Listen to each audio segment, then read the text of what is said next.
கர்த்தருடைய பரிசுத்த நாமத்துக்கு மகிமை உண்டாவதாக. ஆண்டவரும் இரட்சகருமாகிய இயேசுவின் நாமத்தில் உங்களை நான் வாழ்த்துகிறேன்.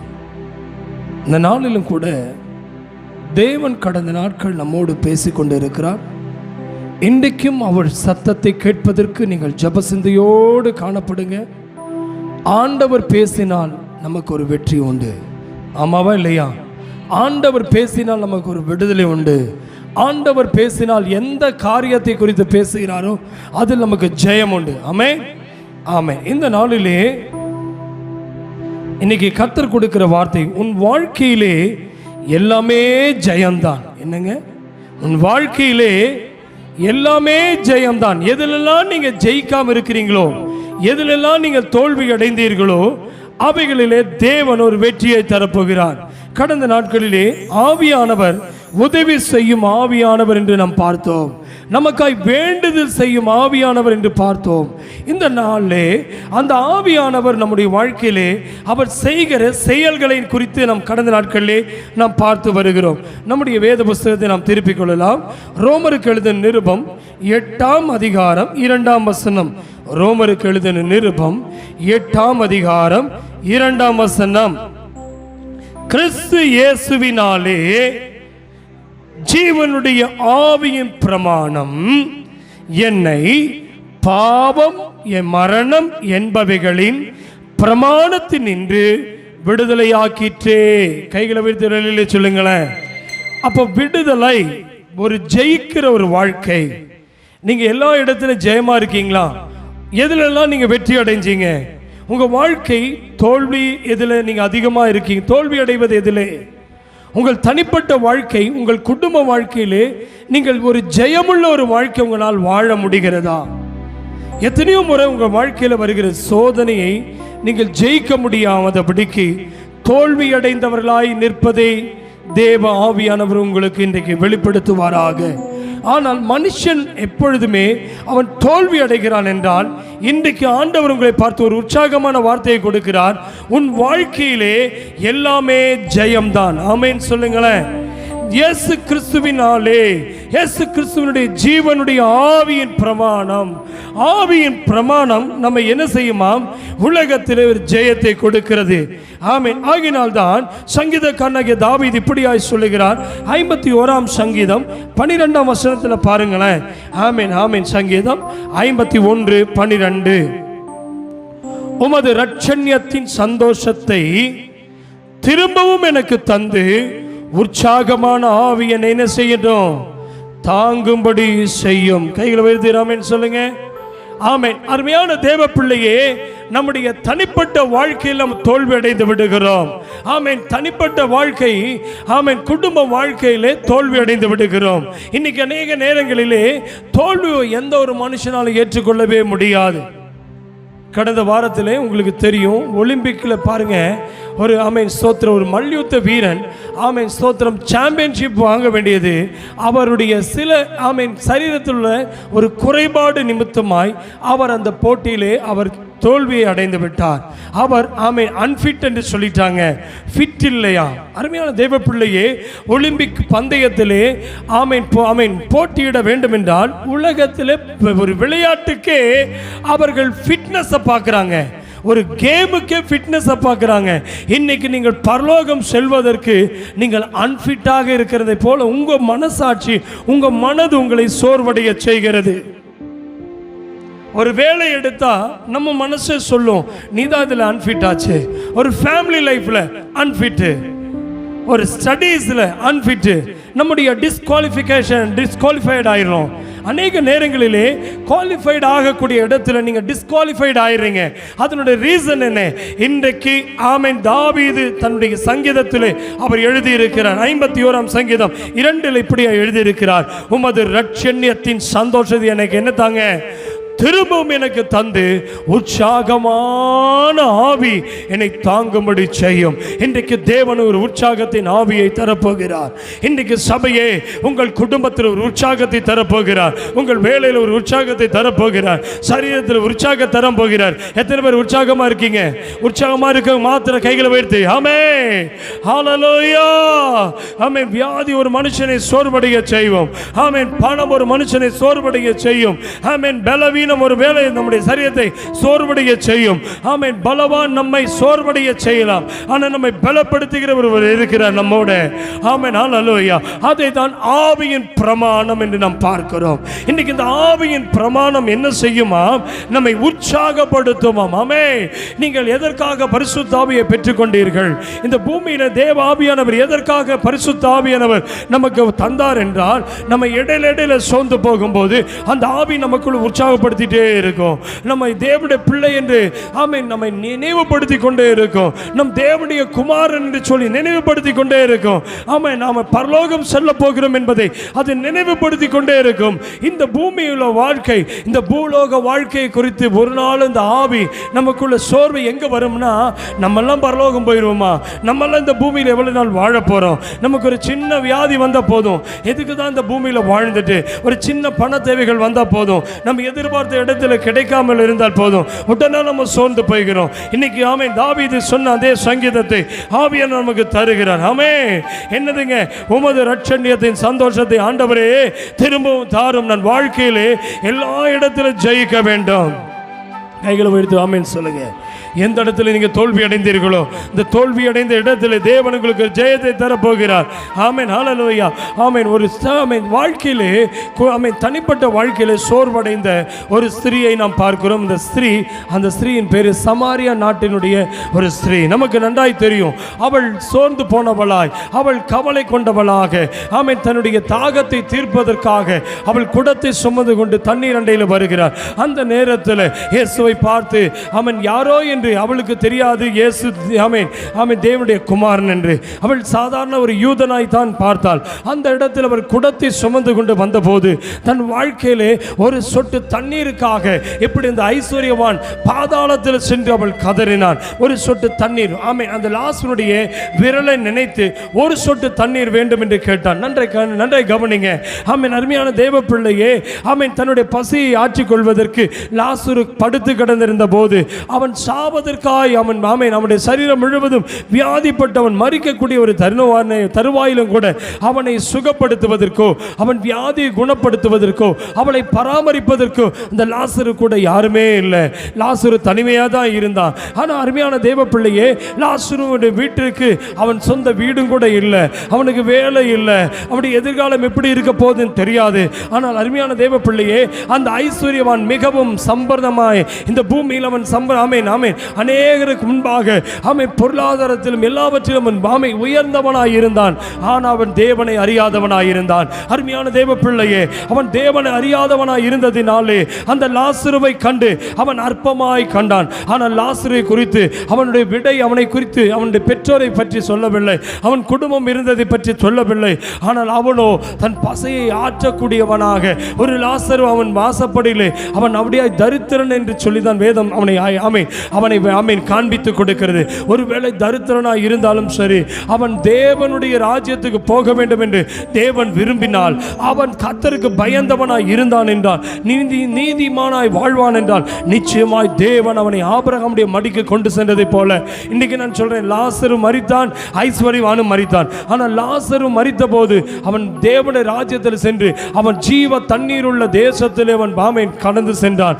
ஆனால் ஐஸ்வர்யவானோ அவன் பாதாளத்திலே படுக்கை போட்டான், பாதாளத்திலே அவன் இருந்தான். அவன் சரீரம் பாதாளத்திலே புழுவினால் வாதிக்கப்பட்டது, நெருப்பினால் வாதிக்கப்பட்டது. அவன் சரீரம் முழுவதும் நெருப்பு எரியப்பட்டு அவன் சரீரம் முழுவதும் ஆமென் காயப்படுத்தப்பட்டவனாய் இருந்தான். என்ன கருமையான தேவ பிள்ளையே, அந்த ஐஸ்வர்யனுடைய நிலை என்ன, அவனுடைய முடிவு என்ன? ஒரு சொட்டு தண்ணீருக்காயும் காத்திருந்தான். நான் நினைக்கிறேன் உயிரோடு இருக்கும் பொழுது சமாரியா நாட்டினுடைய இந்த ஸ்திரீ அவள் தன் குடத்தை சுமந்து கொண்டு தண்ணீர் அண்டைக்கு வந்த பொழுது அவள் தண்ணீரை எதிர்பார்த்து நிற்கிறாள். ஆமென். அங்கு ஒருவர் உட்கார்ந்து இருக்கிறார். வேதம் இப்படியே சொல்லுகிறது. யோவான் 4:10 பாருங்க. இயேசு அவளுக்கு பிரதியுத்தரமாக, நீ தேவனுடைய ஈவையும் தாகத்துக்கு தாய் என்று உன்னிடத்தில் கேட்கிறவர் இன்னார் என்பதையும் அறிந்திருந்தாயானால் நீயே அவரிடத்தில் கேட்டிருப்பாய், அவர் ஜீவ தண்ணீரை கொடுத்திருப்பார் என்றார். கைகளை வைத்து ஒரு ஆமென் சொல்லுங்க. அருமையான தேவ பிள்ளையே, நாம் ஒரு மனுஷனிடத்தில் போய் கை நீட்டி நிற்கிறோம். இன்னைக்கு அநேக நேரங்களில் அவன் இயேசுவை நம்ம அருகாமையில் நிற்பதை நாம் மறந்துவிட்டோம். ஆவியான நமக்கு இன்றைக்கு ஜீவ தண்ணீர் உள்ள ஒரு நதிகள் அண்டையிலே அவர் கொண்டு செல்ல வல்லவராய் இருக்கிறார். நம்மை உற்சாகப்படுத்தும் ஆவியானவர். இந்த ஸ்திரீ ஆமென், அவர் தண்ணீரை தாய் என்று, தாகத்துக்கு தாய் என்று இயேசு கேட்டவுடனே இயேசுவை அவள் அடையாளம் கண்டுகொள்ள முடியவில்லை. இயேசு யார் என்றே தெரியாது. இயேசுவை சாதாரண மனிதனாய் தான் அவள் பார்த்தாள். ஆனால் நான் ஒன்றை சொல்லட்டுமா, இயேசுவை அவள் பார்த்தபோது ஆமென், ஒரு மனிதன் தண்ணீர் கேட்பதை போல தான் நினைத்தான். நீர் என்னிடத்தில் தண்ணீர் கேட்பது என்ன என்று. ஆனால் இயேசு அவளுக்கு பிரதியுத்தரமாய் சொன்னாரு, ஆமென் ஆமென், உன்னிடத்தில் கேட்கிறவர் இன்னார் என்பதை நீ அறிந்திருந்தாயானால் நீயே அவரிடத்தில் கேட்டிருப்பாய். இன்றைக்கு அருமையான தேவ பிள்ளையே, நாம் மனுஷனிடத்தில் கேட்பதை நிறுத்தி விடுவோம். மனுஷன் இயேசுவை மனிதனாய் பார்க்க வேண்டாம். இயேசுவை ஒரு சாதாரண மனிதனாய் பார்க்க வேண்டாம். ஹலோ ஹலோ ஹலோ, ஒரு சாதாரண மனிதன் கேட்பதை போல ஒரு உடைக்காகவும் ஊனுக்காகவும் உணவுக்காகவும் ஒரு இந்த பூமிக்குரிய ஆசீர்வாதத்துக்காக ஆமென் இவள் கேட்டதை அறிந்து கொண்ட இயேசு சொன்னாரு, நீ ஜீவ தண்ணீரை கேட்க வேண்டுமே, நீ கேட்க வேண்டியவர் இன்னார், கேட்டது இன்னார் என்பதை அறியாததினாலே நீ தண்ணீரை கேட்டது யார் என்று தெரியாமல் இப்பொழுது நீ நின்று கொண்டிருக்கிறாய். உனக்கு முன்பாக அமர்ந்திருக்கிறவர், உனக்கு முன்பாக நின்று கொண்டிருக்கிறவர் உனக்கு ஜீவ தண்ணீரை தர வல்லவராய் இருக்கிறார். ஹலோ, இன்றைக்கு ஆண்டவர் உங்களோட பேசுகிறார். உனக்கு லிவிங் வாட்டர், லிவிங் லைஃப், இன்றைக்கு ஒரு ஜீவ வாழ்க்கையை உனக்கு கர்த்தர் தர வல்லவராய் இருக்கிறார். உற்சாகமான ஆவியை எனக்குள்ளே தாரும். இன்றைக்கு சொல்லுங்க, சோர்வின் ஆவியனை விட்டு எடுத்து போடும் ஆண்டவரே, ரட்சண்யத்தின் சந்தோஷத்தை எனக்கு தாரும். எத்தனை பேர் சொல்ல போறீங்க? கைகளை வைத்து ஆமென் சொல்லுங்க. தாவீதை போல சோர்ந்து போய் வந்திருக்கீங்களா? தாவீதை போல மன உளைச்சல்ல வந்திருக்கீங்களா? ஆமென். தாவீதை போல ஆமென் ஒரு பாரத்தோட வந்திருக்கீங்களா? இன்னைக்கு சொல்றேன், ரட்சண்யத்தின் சந்தோஷம், ரட்சிப்பின் சந்தோஷம், நீ பெற்றுக்கொண்ட ரட்சிப்பு ஒரு சந்தோஷத்தை கொடுக்கும். ஒரு பாவம் மன்னிக்கப்பட்ட மனுஷன் எவ்வளவு சந்தோஷமா இருப்பான் பாருங்க. உண்மையா சொல்றேன், ஒரு கிரேஸ் பீரியட் முடிஞ்சு உங்களுக்கு தண்டனை கிடைக்க வேண்டிய டைம், கவர்மெண்ட் மூலமா உங்களுக்கு ஒரு சிக்ஷை கிடைக்கணும், இல்லை பேங்க் மூலமாக ஒரு பெனால்ட்டி போடுறான், இல்லை கவர்மெண்ட் உங்களுக்கு உங்கள் வாங்கின கடன் எல்லாம் மன்னிக்குதுன்னு வைங்க, உங்களுக்கு என்ன துக்கமாக இருக்குமா? கவர்மெண்ட் மேலே கைகளை வைத்து சொல்லுங்க, துக்கமாக இருப்பீங்களா? இல்லை. ஆமென். வாங்கின கடனை ஒரு கவர்மெண்ட் மன்னிச்சதுன்னா அவ்வளோ சந்தோஷமாயிரும். சரிதானா? நீங்கள் செய்த தவறு, உங்கள் கணவன் செய்த தவறு மனைவி மன்னித்தாலோ, மனைவி செய்த தவறு கணவன் மன்னித்தாலோ, பிள்ளை செய்த தவறு பெற்றோர் மன்னிக்கும் போது அந்த பிள்ளைக்குள்ள ஒரு சந்தோஷம் உண்டாகும். கைகளை வைத்து ஆமென் சொல்லுங்க. இன்றைக்கு சொல்லுங்க, ஆண்டவரே திரும்பவும் ரட்சண்யத்தின் சந்தோஷத்தை எனக்கு திரும்ப தாரும் ஆண்டவரே. இன்னைக்கு இயேசு அவளுக்கு பிரதியுத்தரமாக, தேவனுடைய ஈவையும் தாகத்துக்கு தாய் என்று உன்னிடத்தில் கேட்கிறவர் இன்னார் என்பதை அறியாமல் இருக்கிறாயே. ஆமென். அதை யோவான் 4:14 வாசிச்சு பாருங்க. யோவான் 4:14 சீக்கிரமா எடுமா. நான் கொடுக்கும் தண்ணீரை குடிக்கிறவனுக்கு ஒரு காலம் என்ன உண்டாகாதாம், தாகம் உண்டாகாது. கைகளை வைத்து ஆமென் சொல்லுங்க. ஹலோ ஹலோ, ஐஸ்வர்யவானுக்கு எங்க போய் தாகம் உண்டாச்சுங்க? பாதாளத்தில் போனதுக்கு அப்புறம் தாகம் வந்துச்சு. இங்கேயும் தாகம், அங்கேயும் தாகம். இதை எதை காண்பிக்கிறது என்றால், ஆமென், உலகத்தில் பசியோடு, ஆமென், உலகத்தில் நீ தேவையோடு இருந்தீன்னா நீ பரலோகத்தில் போய் எனக்கு வீடு வேணும்னு கேட்டுட்டு இருப்பேன். அல்லேலூயா. ஆமென். தேவன் கொடுக்கிற வீடு கைகளால் கட்டப்படாத வீடு, மனுஷன் கட்டுகிற வீடு கைகளால் கட்டப்படுகிற வீடு. தேவன் கொடுக்கிற வஸ்திரம் இந்த பூமிக்குள்ளே இந்த காட்டன் வஸ்திரம் அல்ல, பரலோகம் கொடுக்கிற வஸ்திரம் அது மகிமையின் வஸ்திரம். அது ஆமென். பரலோகத்தையும் பூமியும் இணைச்சு பார்க்காதீங்க, பூமியும் பரலோகத்தையும் இணைச்சு பார்க்காதீங்க. ஹல்லேலூயா ஹல்லேலூயா. கவனிக்கிறீங்களா? ஆமா, சரிதானா? அக்கினியானது பரிசோதிக்கும் போது பொண்ணு வெள்ளி ஆமை விளையேறப்பட்ட கல்லு வைக்கோல் மரம் இது எல்லாமே அக்கினிக்கு முன்பாக பரிசோதிக்கப்படுமா? ஹலோ, இருக்கீங்களா? அக்கினி வரும்போது பொன் என்ன ஆகுமா? எரிந்து போயிடும். உங்க நகை ஒரிஜினல் தானே? ஆமா. தேவனுடைய ஒரு அக்கினி வரும்போது அது எரிஞ்சு போயிருமா? வெள்ளி தானே? அது எரிஞ்சு போயிருமா? இப்ப நீங்க வச்சிருக்கிற நகை உங்க நெருப்பை காட்டுறது உருகிரும். நீங்க உருவாக்கி வச்சிருக்க இந்த நகையை நீங்க நெருப்புல போட்டீங்கன்னா அது உருகிரும். ஹலோ, இருக்கீங்களா? வைக்கோல் எரிஞ்சிரும், சாம்பலாயிரும். இருக்கீங்களா? புல்லு எரிஞ்சிரும். ஆனால் விலையேறப்பட்ட கல் எரியாதான். பைபிள் சொல்லுது, இங்க நீங்க கேட்கறது அங்க இல்ல, அங்க கேட்கறது இங்க தேடாதீங்க. ஹலோ, அங்க இடம் பரலோகத்தில் தேவன் வைத்திருக்கிறார்னா அந்த ஜீவ தண்ணீர் பூமியில நீங்க மனுஷங்கிட்ட கேட்க முடியாது, என்னிடத்தில் இருக்குங்கிறாரு. ஒரு தாகமா இருக்கு, என்னிடத்தில் வாங்குறாரு. கைகளை வருது ஆமென் சொல்லுங்க. ஆண்டோடத்துல பணம் இல்ல, வாழ்க்கை ஜீவன் கொடுத்திருக்கிறாரு. நீ அவட்ட போய் பணத்தை தாரும் கேட்டு இருக்கிற. நீங்க பணத்தை கேட்கறீங்க. ஆண்டவர் சொல்றாரு, உங்ககிட்ட இருக்கிறத நான் பெருக பண்ணுவேன், உண்மைதான். ஆனா நான் பணத்தை கொடுக்கிறவன் அல்ல, கிருபையை கொடுக்கிறவன். ஆமென். ஞானத்தை சாலமோன் கேட்டது ஐஸ்வர்யத்தை கேட்கல. சாலமோன் கேட்டது பணத்தை கேட்கல. சாலமோன் கேட்டது பொண்ணை கேட்கல. சாலமோன் கேட்டது உங்க ஞானத்தை தாங்கன்னு கேட்டான். இதை கண்டுபிடிச்சிங்களா? சாலமோன் கேட்டது என்ன கேட்டாங்க? தேவன் ஞானத்தை கேட்டான். அப்ப தேவன் என்ன செஞ்சாரு? ஞானத்தை கொடுத்தாரு, கூடவே கேளாத இருக்கீங்களா? புரியுதா இல்லையா? நீங்க மாத்தி பண்ணிட்டு இருக்கிறீங்க. இப்போ ஏன் உங்க உற்சாக ஆண்டவர் மேல போயிருச்சு? சாலமோன் என்ன கேட்டான்? நீங்க என்ன கேட்குறீங்க? மேட்ரு எங்கேயோ உதைக்குது இல்ல? உதைக்குதா இல்லையா? தேசத்தை ஆளுகை செய்வதற்கு, தேசத்தை நடத்துறதுக்கு என்ன கேட்டா? சொல்லுங்க, என்ன கேட்டா? ஆனா நீங்களும் நானும் என்ன கேட்கிறோம்? சொல்லுங்களேன், என்ன கேட்கிறோம்? ஐஸ்வர்யத்தை கேட்கிறோம். அடைக்கப்படுவதற்கு பணத்தை கேட்கிறோம். பணம் அங்க கேட்காதீங்க, ஞானத்தை கேளுங்க. பைபிள் அதான் சொல்லுது, தண்ணீரை கேளு. நீ கொடுத்து வச்சிருக்க தண்ணீர் சாமி கிட்ட வந்து ஏசாமி வந்து கேட்கிறாரு, தண்ணியை தான் உடனே ஆமை தண்ணீர் ஆமை மொள்ளுவதற்கு உங்கள்கிட்ட குடம் இல்லையேங்கிறான். தண்ணி வேணும் கேட்கிறியே, நீர் யூதனாச்சேங்கிறான். சார் இப்பவும் சொல்றேன், இதே தண்ணீர் தான் லாசரு.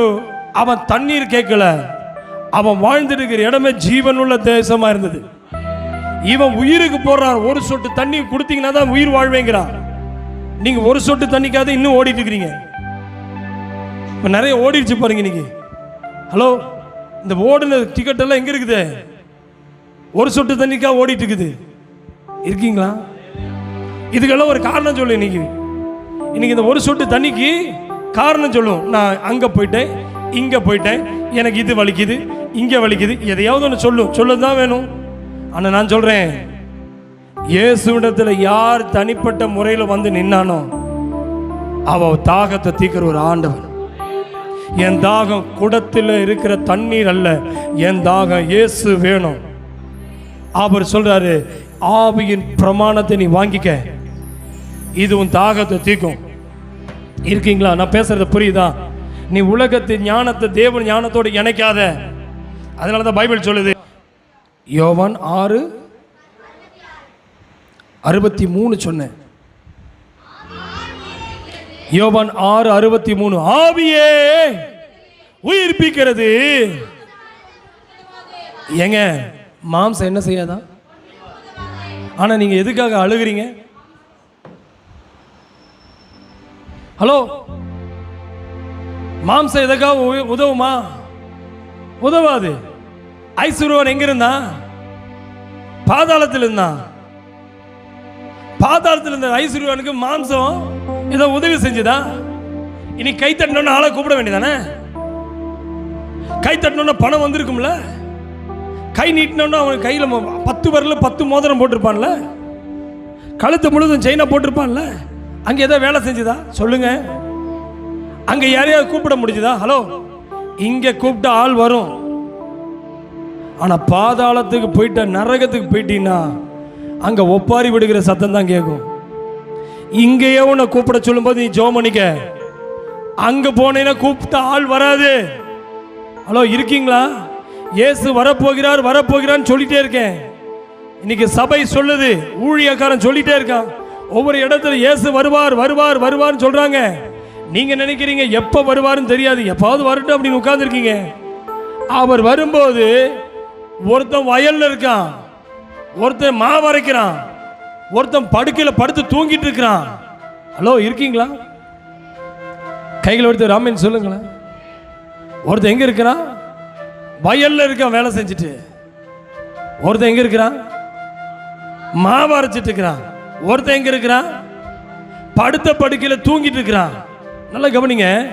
இயேசு வரும்போது ஒருத்தன் படுக்கையில் இருக்கிறான், ஒருத்தன் மாவு அரைக்கிறான், ஒருத்தன் வயல்ல வேலை செஞ்சுட்டு இருக்கிறான். இருக்கீங்களா? நல்லா கவனிங்க. இயேசு வரும்போது என்ன எப்படிப்பட்ட மக்கள் இருக்கிறாங்க? தூங்குறவன் எங்க தூங்குவான்? ரோட்ல தூங்குவானா? சொல்லுங்களேன். தூங்குறவன் எங்க தூங்குவான்? அப்ப இயேசு வரும்போது ஒருத்தன் எங்க இருக்கிறான்? வீட்டில் இருக்கிறான். சரி, இன்னொருத்தன் எங்க இருக்கிறான்? வயல்ல இருக்கான். வயல் எங்க இருக்குது? அவன் தோட்டத்தில் வேலை செய்யறது. மம்மட்டி எடுத்து சம்மட்டியை வச்சுட்டு ஓட அங்க என்ன பண்ணிட்டு இருக்கிறான்? தோண்டிட்டு இருக்கிறான். அப்ப இயேசு வரும்போது எங்க இருக்கிறான்? அவன் வயல்ல இருக்கான். இன்னொருத்தன் எங்க இருக்கிறான்? ஏந்திரம் அரைச்சிட்டு இருக்கிறான், மாவு அரைச்சிட்டு இருக்கிறான். அப்படின்னு என்ன அர்த்தம்? தன் பசியை ஆத்துவதற்கு ஏதோ மாவு அரைக்கிறான். மாவு எதை காண்பிக்குது? இந்த நேரத்துக்கு ஒரு நேரம் சோத்துக்காக காமிக்குது. தூங்குறவன் காலையில் எந்திரிப்பேன்னு சொல்லி படுத்திருப்பான். கரெக்டா? வயல்ல வேலை செய்யறவன் சேர்த்து வைக்கிறதுக்காக வேலை செய்யறான். ஆமாவா இல்லைங்களா? அப்படிதான் பைபிள் கரெக்டா தான் சொல்லுது. அப்ப வயல்ல வேலை செய்யறவன் ஃபியூச்சருக்காக யோசிக்கிறான். மாவு அரைக்கிறவன் இப்ப பசிக்காக வேலை செய்யறான். தூங்குறவன் காலையில் எந்திரிக்கணுமே தூங்குறான். ஆமாவா இல்லையா? கரெக்டா பைபிள் கரெக்டா தானே சொல்லுது. இப்ப தூங்குறவன் இப்ப என்ன சொல்லியிருப்பான்? ஐயா எனக்கு வேலை இருக்கிறதுனால போயிட்டேன்பா. அவன் எங்க இருக்கிறான்? வயல்ல இருப்பான். வேலை செய்யறவனை பார்த்து இயேசு வரல. பைபிள் சொல்லுது இந்த வசனம் தான், ஆவியே உயிர்ப்பிக்கிறதா, மாம்சம் என்ன செய்யதான்? எல்லாரும் சொல்லுங்க. ஒன்றுக்கும் இந்த மாம்சத்துக்கு தான் நீங்க போராடிட்டு இருக்கிறீங்க. சார் உண்மைதானே மேடம்? இந்த மாம்சம் ஒன்றுக்கு உதவாது. ஐஸ்வர்யவானுடைய மாம்சம் எதுக்காக உதவி செஞ்சுதான்? ஐஸ்வர்யனுடைய மாம்சம் ஏதோ வேலை செஞ்சுதான்? வேலை செய்யல. ஐஸ்வர்யனுடைய மாம்சம் ஒரு சொட்டு தண்ணிக்காக காத்திருந்தது. ஆனா இப்ப உயிரோடு இருக்கும்போது ஒரு மாம்சம் என்ன செய்யுது? அவன் மாம்சத்தில் தான் வாழ்றான். மாம்சம் புரியுதா? சரீரம் அல்ல, சிந்தனை. மாம்சம் என்னது? கிரியை. மாம்சத்தின் கிரியைகள் ஆவன எதெல்லாம்? விபச்சாரம், வேசித்தனம், விக்கிரக ஆராதனை, என்னதுங்க? களவு, பொய், இதெல்லாமே மாம்சம். மாம்சங்கிறது இந்த உடம்பு இல்ல. மாம்சங்கிறது உன்னுடைய கேரக்டர். இப்ப எங்க? இப்ப சமரியா ஸ்திரீ யாரு? மாம்சம் இப்ப வந்து நிக்குது. யார்கிட்ட வந்துருச்சு? சொல்லுங்க, யார்கிட்ட வந்துருச்சு? குடத்தை தண்ணியில வெயிட் பண்ணி வந்திருக்குது. ஆனா இயேசு அந்த குடத்தை சுமக்கிறவளை பார்த்து பேசுறாரு, எனக்கு நீ தண்ணீரை தாங்குறா. ஆமென். ஹலோ, உங்ககிட்ட வச்சிருக்கிற குடத்தில் இருக்கிற தண்ணி அதான் பணம். உன் பணத்தை தாண்டோன்னு உன்னால முடியல. எங்கிட்ட எங்க இருக்குது? ஹலோ, இன்னைக்கு அதுதானே சொல்றேன். உன் கையில் ஒன்றும் இல்லைன்னு தானே சொல்றேன். இப்போ சொல்றேன், அந்த குடம் வெறும் காலி குடமா இருக்குது. அந்த குடத்திலிருந்து தண்ணீரை சுமக்க வந்திருக்கிறா. நான் சொல்றேன், ஐஸ்வர்யவான் ஒரு சொட்டு தண்ணிக்கா இருக்கிறான். சமாரிய ஸ்திரீ ஒரு குடம் தண்ணிக்கா காத்திருக்கிறா. ஹலோ ஹலோ, செத்ததுக்கு அப்புறம் ஒரு சொட்டு தண்ணி கூட கிடைக்கல. உயிரோடு இருக்கும் ஒரு குடத்துக்கா வந்திருக்கிறா. அவளை பார்த்து இயேசு கேட்கிறாரு, தாகத்துக்கு தான் கேட்கிற யார் தெரியுமா? லாசரு இறந்த பிறகு அவனுடைய தாகம் தீர்க்கப்படல. ஐஸ்வர்யவான் இருக்கு. ஆமென் ஆமென். நல்ல சாரி, ஐஸ்வர்யவான் இறந்ததுக்கு அப்புறம் அவனுடைய தாகம் தீர்க்கப்படல. ஆனா சமாரிய ஸ்திரீ இருக்கும்போது அவன் தாகம் தீர்க்கப்பட்டுச்சு. கைகளை உயர்த்து ஹல்லேலூயா. அம்மா, இன்னைக்கு வாய்ப்பை கர்த்தர் கொடுத்திருக்கிறார். கைகளை உயர்த்தி ஆமென் சொல்லுங்க. இன்னைக்கு எனக்கு வாய்ப்பை கொடுத்திருக்கிறாரு. எத்தனை பேர் சொல்ல போறீங்க? ஐயா, என் தாகத்தை தீர்ப்பதற்கு இயேசு வந்திருக்கிறார். என் தாகத்தை தீர்க்க இயேசு வந்திருக்கிறார். பிரதர், உங்க தாகம் என்னது? ஹல்லேலூயா. உங்க தாகம் என்னது? ஆமென் ஹல்லேலூயா. ஆவியானவர் எவ்வளவு நல்லவர் பாருங்களேன். இன்னைக்கு உங்களோட பேசுகிற இந்த வார்த்தையை எடுத்துக்கொள்ளுங்க. லூக்கா எழுதின சுவிசேஷத்தின் புஸ்தகம் வாசிங்க. 13ஆம் அதிகாரம். 13ஆம் அதிகாரம் வாசிங்க. 23, 24 வாசிங்க. அப்பொழுது ஒருவன் அவரை நோக்கி, ஆண்டவரே, ரட்சிக்கப்படுகிறவர்கள் சிலர் பேர் தானோ ஆமென் என்று கேட்டான். அதற்கு அவர் இடுக்கமான வாசல் வழியாய் பிரயாசப்படுங்கள், வழியாய் பிரயாசப்படுங்கள், உட்பிரவேசிக்க பிரயாசப்படுங்கள். அநேகர் உட்பிரவேசிக்க வகை தேடினாலும்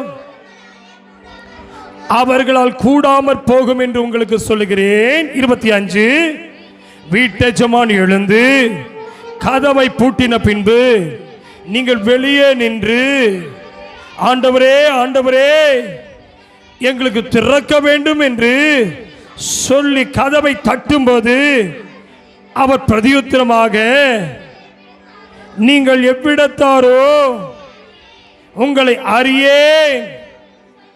ஹலோ, இருக்கீங்களா பிரதர்? ப்ளீஸ் தயவு செய்து கவனிங்க. மிக முக்கியமான ஒரு கட்டத்துக்கு நம்ம வந்திருக்கிறோம். இயேசு இன்று இரவு வந்தால் மாரநாத திருச்சபையில் இருக்கிற விசுவாசி மேல லிஃப்ட் ஆயிடுவானா? லிஃப்டா லெஃப்டா? சார், லிஃப்ட்னா நீ எடுக்கப்படுற, லெஃப்ட்னா நீ அகற்றப்படுற. இன்னைக்கு எனக்கு நல்லா தெரியும், சபைக்கு வர்றது தேவனை பார்க்க வரல, என்னையும்.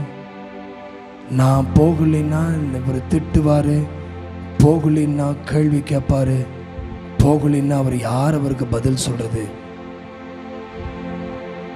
எந்த சபையாக இருந்தாலும் சரி, எந்த ஊழியமாக இருந்தாலும் சரி, அது தொடங்கினது கர்த்தர்னா அந்த யாக்கோபு கிணறு சபைன்னு நினச்சிக்குங்க. அந்த யாக்கோபு கிணறு தண்ணீர், தேவனுடைய அந்த பூமிக்குரிய தண்ணீர் தாகத்தை தீர்ப்பதற்கு யாக்கோபு கண்ட அந்த கிணறுக்கு யாக்கோபு கிணறுன்னு பேர் வச்சிருக்கான். இந்த சபைக்கு மாரநாத்தான் வச்சிருக்கிறோம். இன்னொரு சிபிஎம்னு ஒரு சபை இருக்கு, டிபிஎம்னு ஒரு சபை இருக்கு, ஐபிசின்னு ஒரு சபை இருக்கு, ஐபிஎன்னு ஒரு சபை இருக்கு. சபைகளுக்கு பெயர் கொடுக்கப்படலாம், ஆனால் அந்த தொட்டிக்குள் இருக்கிற கிணத்துல இருக்கிற தண்ணி தேவனுடையது. இவன் குடத்தை சுமந்து வந்த அந்த சமாரிய ஸ்திரீ தண்ணீரே முள்ள வந்தவள் நேற்றும் தண்ணி தான் எடுக்க வந்தா, நேற்று அந்த பிளஸிங்காக தான் வந்தா. ஒரு நாள் இயேசு அங்க தோன்றினதை யார் என்று அறியாமல் இருந்தாள். பிரதர், ஒரு நாள் இந்த சபைக்குள்ள அவர், நீங்கள் பார்க்கிற இந்த குளம், பெதஸ்தா குளம், யாக்கோபு கிணறு, இது எல்லாமே கிணற்று தண்ணீர் எடுத்து தாகம் தீர்க்க வந்தவள் சமாரிய ஸ்திரீ. 38 வருடமாய் குளத்தை கலக்குவதற்கு அமர்ந்திருந்த குளம் கலக்கும் படுமா, குடிக்கல கலக்கப்படுமா காத்திருந்தவன் பெதஸ்தாவில் 38 வருடமாய் வியாதிஸ்தான். பேர் இல்லை, அங்க யார் ரெஜிஸ்டர்ல பேர் எழுதல. 5 மண்டபம் இருக்கு, அந்த மண்டபம் முழுவதும் நிரம்பி இருக்காங்க மக்கள். சாப்பாடு டெய்லி அதில் ஆக்கப்பட்டுட்டே இருக்கு. விதவைகளும் அனாதைகளும் கைவிடப்பட்டவர்களும், புருஷனை இழந்த மனைவிகள், மனைவி இழந்த புருஷர்கள், பிள்ளைகள் இல்லாத பெற்றோர், எத்தனை பேர் அந்த 5 மண்டபத்தில் உட்கார்ந்து இருப்பாங்க. ஆனால் அந்த வியாதிக்காரனுக்கு யாருன்னே இல்லை. 38 வருடமாய் அமர்ந்திருந்தவனுக்காக, குளத்தை கலக்குகிற ஒரு தூதனுக்காய் காத்திருந்தவனுக்கு இயேசு நேரில் வந்தார். தண்ணீரை சுமந்து கொள்ள வேண்டும் என்று, தாகத்தை தீர்க்க வேண்டும் என்று சொல்லி குடத்தை நட்டு மதியான வேளையிலே உச்சி வெயிலே சுமந்து கொண்டு சென்றவளுக்காக இயேசு அந்த கிணற்றருகே அமர்ந்திருக்கிறார். நான் சொல்லட்டுமா? இந்த வசனத்தை திரும்பி நான் வாசிக்க சொல்றேன். அது யோவான் 6:63. ஆவியே உயிர்ப்பிக்கிறது, மாம்சமானது என்ன உதவாதா? ஒன்றுக்கும் உதவாது. ஹலோ, பணம் ஒன்றுக்கும் உதவாது, பொருள் ஒன்றுக்கும் உதவாது. நான் ஏற்கனவே சொன்னது மீண்டும் ஞாபகப்படுத்துறேன். சாலமோன் தேவனிடத்தில் ஐஸ்வர்யத்தை கேட்கல, சாலமோன் கேட்டது ஞானம். தேவன் கொடுத்த ஐஸ்வர்யம் சாலமோனுக்கு. நீங்க கேட்பது ஞானமா, தேவனுடைய ஞானமா, இல்ல இந்த பூமிக்குரிய மாம்சமா? சிஸ்டர் ப்ளீஸ், இன்னைக்கு நீங்க உங்களை நீங்க ஆராய்ந்து பார்க்கக்கூடிய ஒரு நேரத்துக்கு வந்துட்டீங்க. நம்ம ஏன் என்ன விதமான இடுக்கத்தில் போயிட்டு இருக்கோம் தெரியுங்களா? இந்த வசனத்தை திரும்பி வாசிக்கலாமா? லூக்கா 13 வசனம் 23 முதல். அப்பொழுது ஒருவன் அவரை நோக்கி, ஆண்டவரே, ரட்சிக்கப்படுகிறவர்கள். ஹலோ, கேட்கறது யார்கிட்ட இருக்கீங்களா? ப்ளீஸ் கவனிங்களா. ரட்சிக்கப்படுகிறவர்கள் சபைக்கு வருவது தேவ சித்தம், உண்மை. ரட்சிக்கப்படுகிற சபைக்கு வரணும், தேவன் விரும்புகிறார், உண்மை.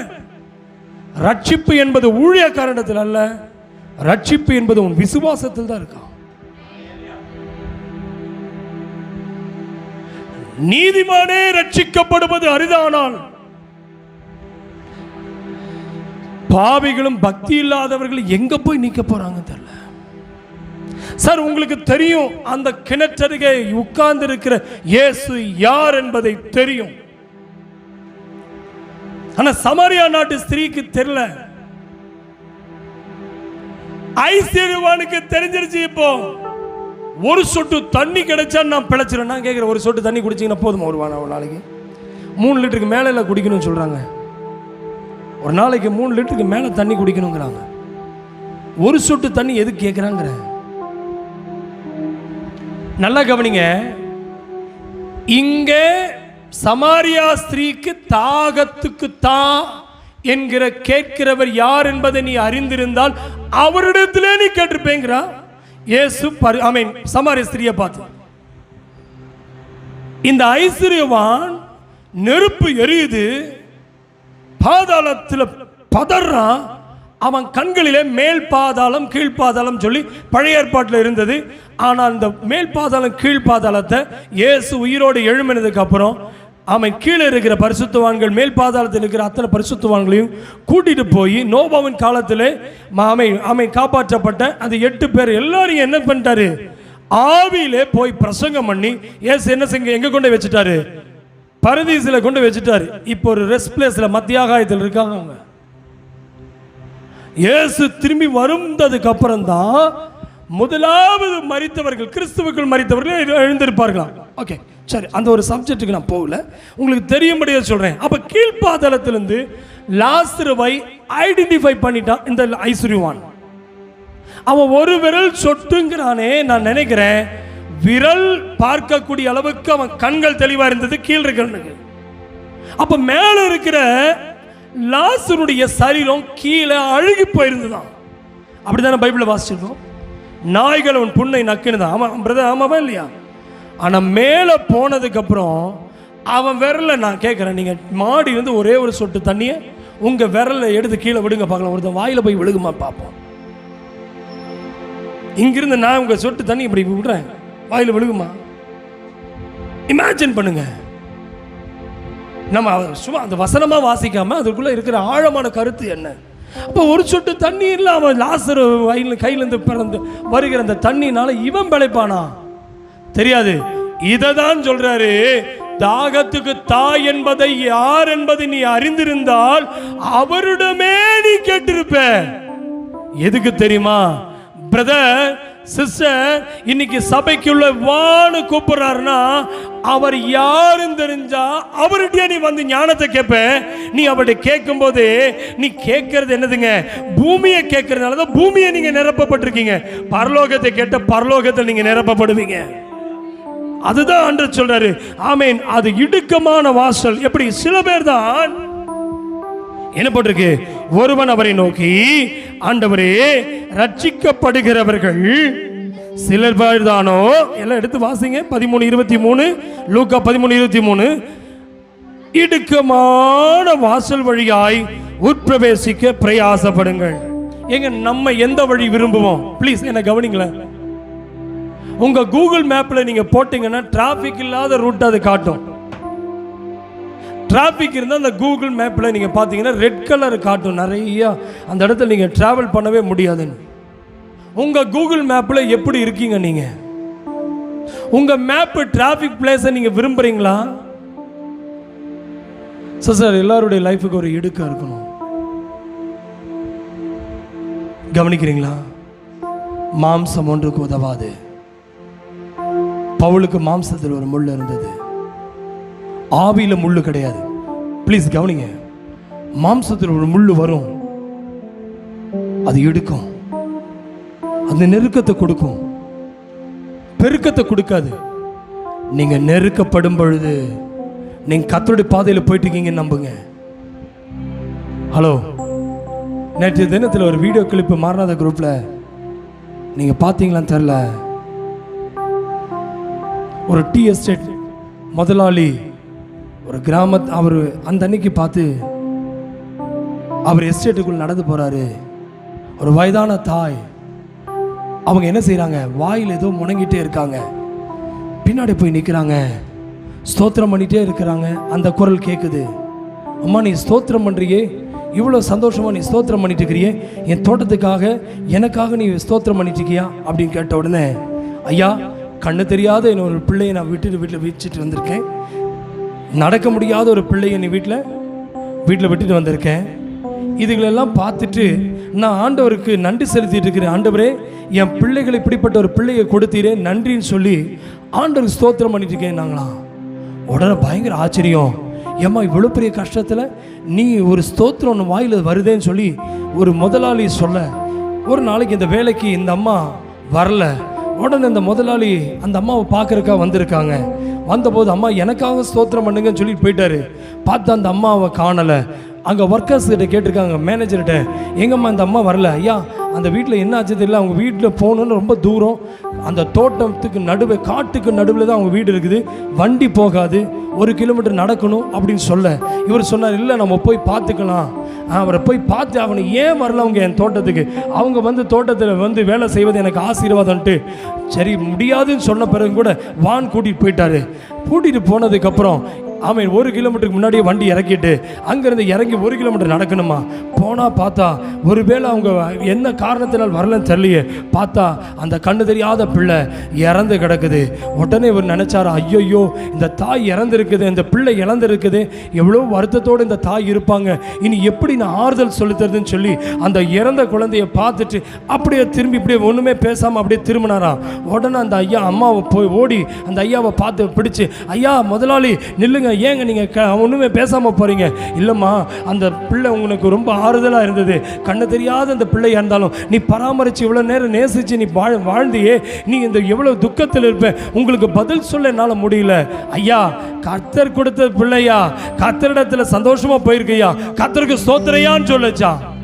உடனே அப்படியே நகிழ்ச்சி அடைந்தாராம். இதை அவரால் நம்பவே முடியல. ஒரே அந்த அம்மாவோடு சேர்ந்து ஆமேன் ஆண்டவரே இப்படிப்பட்ட ஒரு தாயை போல என்ன மாற்றுன்னு சொல்லி, அந்த அம்மா பேர் மரியா, ஆமேன் மரியம்மா போல என்னை மாற்றுன்னு சொல்லி அப்படியே ஸ்தோத்திரித்து வந்துட்டாராம். திரும்பி ஒரு நாளைக்கு இந்த அம்மா வரலன்னு சொல்லி, எதனால இந்த அம்மா வரலன்னு சொல்லி திரும்பி இதே போல தான் விசாரிக்க போயிருக்காங்க.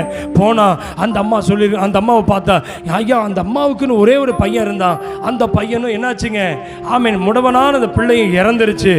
ஐயோ இந்த அம்மா பிள்ளை இப்பதான் மகனை இழந்தது, இப்ப மகளை இழந்துருச்சு, இனி நான் போய் எப்படி ஆறுதல் படுத்த முடியும் சொல்லி இந்த அம்மாவை பார்க்கறக்க முடியாம இந்த ஐயா போய் பார்த்துட்டு, ஐயோ நான் பேச முடியாதவராக அப்படியே ஸ்தம்பிச்சு நிற்கும் போது, ஐயா முதலாளி வந்துட்டாருன்னு சொல்லி சொன்ன உடனே இந்த அம்மா எழுந்து ஓடி வந்து, ஐயா கர்த்தருக்கு ஸ்தோத்திரம், இவருக்கு எது பேசுறதுனே தெரியல, பரவாயில்லைங்கய்யா நீங்க என்ன நினைக்கிறீங்க எனக்கு புரியுது, ஐயா இல்ல இந்த மாதிரி உனக்கு ஒரு சோதனை வந்துச்சு, பரவாயில்லைங்கய்யா, ஆமென் கர்த்தர், ஆமென் நான் இந்த பூமிக்கு வந்தது கர்த்தர், நான் ஒன்றுமில்லாமல் வந்தேன், ஆமென் கர்த்தர் என்ன, ஆமென் கர்த்தர் பிள்ளையை கொடுத்தார், பிள்ளையை கொடுத்த தேவனுக்கு நான் ஸ்தோத்திரம் சொன்னாலாம்.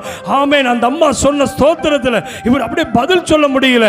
கர்த்தர் கொடுத்தார், கர்த்தர் எடுத்தார், கர்த்தருக்கு ஸ்தோத்திரம் சொன்னேன், அவர் என்னை ஜீவனோடு வைத்திருக்கிறார், அதுக்கு ஸ்தோத்திரம். இவ்வளவு நாள் இந்த பிள்ளைகளால நான் தேவனை துதிக்க முடியல, இந்த பிள்ளைகள் இந்த நாள் என்னால் ஆராதிக்க முடியல, என்னால் இந்த பிள்ளைகளை பராமரிக்கிற டைம் அதிகமாக இருந்தது, அதனால இனி நான் சுதந்திரமா தேவனை ஸ்தோத்தரிப்பேன்.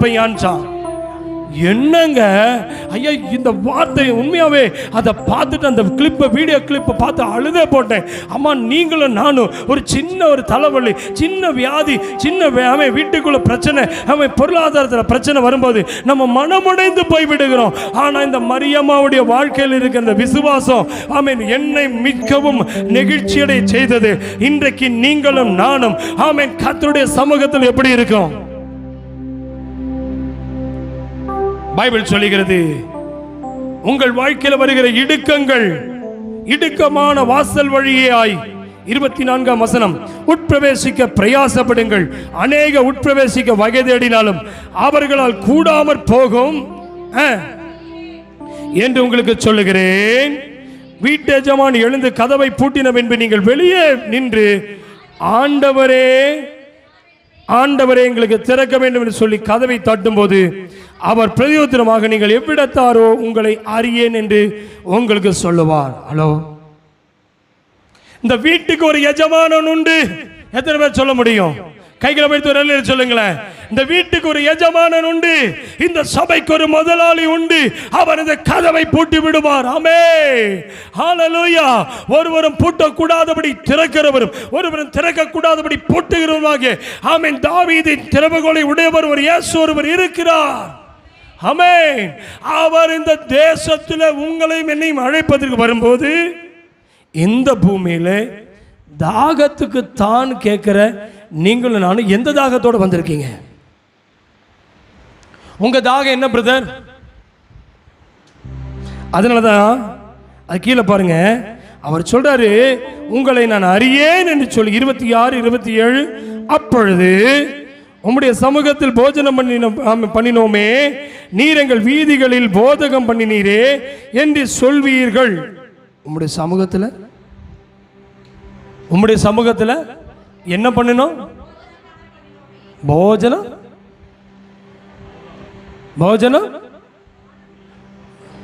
என்ன போட்டிருக்கு? போஜனம் அப்படின்னு என்ன அர்த்தம்? சாப்பாடு இல்ல பிரதர். வாரம் மாசம் அப்பம் புசிச்சேன்ல ஆண்டவரே, இந்த பந்தியில் உட்கார்ந்து இருந்தேன்ல ஆண்டவரே, நீர் போதகம் பண்றதெல்லாம் கேட்டனே ஆண்டவரே. இருக்கீங்களா? யாரு வெளியே இருக்கிறது? நீங்க நினைக்கிறீங்க நான் ரட்சிக்கப்பட்டேன், ஞானஸ்நானம் எடுத்துட்டேன். நீங்க இப்ப என்ன சொல்லிட்டு இருக்கிறீங்க? உங்க வாழ்க்கையில நீங்க தோல்வி அடைந்த எந்த இடம் கண்டுபிடிச்சிங்களா? நீங்க ஜெயிக்கணும். கையில் வைத்து ராமன் சொல்லுங்க, நான் ஞானஸ்நானம் எடுத்து. நிறைய பேர் திருவிருந்துக்கு ஃபுல்லாயிருவாங்க. திருவிருந்து வாரம் எங்கேயும் போக மாட்டாங்க. திருவிருந்து வாரம் பிரசாதம் கிடைக்கிற மாதிரி வந்து வரிசையில் நிற்பாங்க. திருவிருந்து வாரம் வெள்ளையும் சொல்லியுமா வந்து ஆலயத்தில் வந்து நிற்பாங்க. மற்ற வாரங்கள் எல்லாம் யாரோ வருவாங்க. அந்த திருவிருந்து வாரம் தான் ஆசீர்வாதம் நினைக்கிறீங்க. பைபிள் சொல்லுகிறது, ஆண்டவரே உம்முடைய சமூகத்தில் நான் என்ன செஞ்சேன்? போஜனம் பண்ணினோமே, நீர் எங்கள் வீதிகளிலே போதகம் பண்ணினீரே என்று சொல்வீர்கள். 27 ஆனாலும் நீங்கள் எவ்விடத்தாரோ உங்களை அறியேன், அக்கிரமக்காரராகிய நீங்கள் எல்லோரும் என்னை விட்டு அகன்று போங்கள் என்று சொல்லுகிறேன். நீங்கள் ஆபிரகாமையும் ஈசாக்கையும் யாக்கோபையும் சகல தீர்க்கதரிசிகளையும் தேவனுடைய ராஜ்யத்தில் இருக்கிறவர்களாகவும் உங்களையோ புறம்பே தள்ளப்பட்டவர்களாகவும் காணும்போது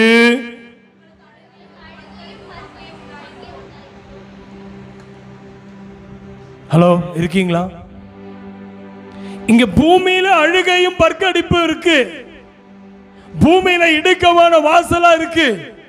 இத நீங்க விரும்பல. நீங்க விசாலத்தை விரும்புறீங்க. மாம்சம் ஒன்றுக்கு உதவாதது, ஆவியை உயிர்ப்பிக்கிறது. அந்த உயிர்ப்பிக்கிற ஆவி உங்களுக்கு வேண்டாம். சிஸ்டர் நீங்க கேட்குறீங்களா? நீங்க உங்க மாம்சத்துக்காக தான் நீங்க ஃபீலிங்ஸோட உட்கார்ந்துருக்கீங்க. நீங்க லிஃப்ட் ஆக ரெடியா இருக்கீங்களா பிரதர்? லிஃப்ட் ஆக ரெடியா இருக்கீங்களா? ஒரு குரூப்ல இருந்து லெஃப்ட் ஆயிட்டாவே உடனே ஃபோன் பண்ணி ஏன் லெஃப்ட், எதுக்கு லெஃப்ட் ஆனேன்னு சொல்லி கேட்குறாங்க. இருக்கீங்களா? நீங்க லெஃப்ட் ஆயிட்டீங்கன்னா மனுஷன் கேள்வி கேட்பான், லிஃப்ட் ஆயிட்டீங்கன்னா பரலோகம் அங்கே கொண்டுகிட்டு போயிடும். எதையா வேணும் உங்களுக்கு? இங்க இருக்கிற வியாதி உங்களுக்கு ஆண்டவர் மேல வேதனையை கொண்டு வருகிறது. இங்க இருக்கிற பலவீனம் உங்களுக்கு ஆண்டவர் மேல துக்கத்தை கொண்டு வருகிறது. ஹலோ, நீங்க கேட்பது ஐஸ்வர்யம், கேட்பது ஆமென், இந்த பூமிக்குரிய ஆஸ்தியை. கேளாத ஐஸ்வர்யம் வேண்டுமா? கேட்கிற ஐஸ்வர்யம் வேண்டாம் என்று சொன்னதை நீங்கள் கேட்கிறீர்களா? இன்னைக்கு நீங்களே முடிவு பண்ணிக்கங்க. சிந்திப்பதற்கு உங்களை நான் விட்டு விடுகிறேன். இன்னைக்கு இந்த செய்தியினுடைய தலைப்பே உன் வாழ்க்கையில எல்லாமே ஜெயம்தான். நம்ம எல்லா இடத்துல ஜெயிக்கிறோமா? யார் ஜெயிச்சாங்கன்னு பரலோகம் சொல்லுது. ஆண்டவர் சொல்றாரு, ஆபிரகாம், ஈசாக்கு, யாக்கோபு சகல தீர்க்கதரிசிகளையும் தேவனுடைய ராஜ்யத்தில் இருக்கிறவர்களாகவும் உங்களையோ புறம்பே தள்ளப்பட்டவர்களாகவும் காணும் போது. எங்க யாரெல்லாம் மேல இருப்பாங்களா?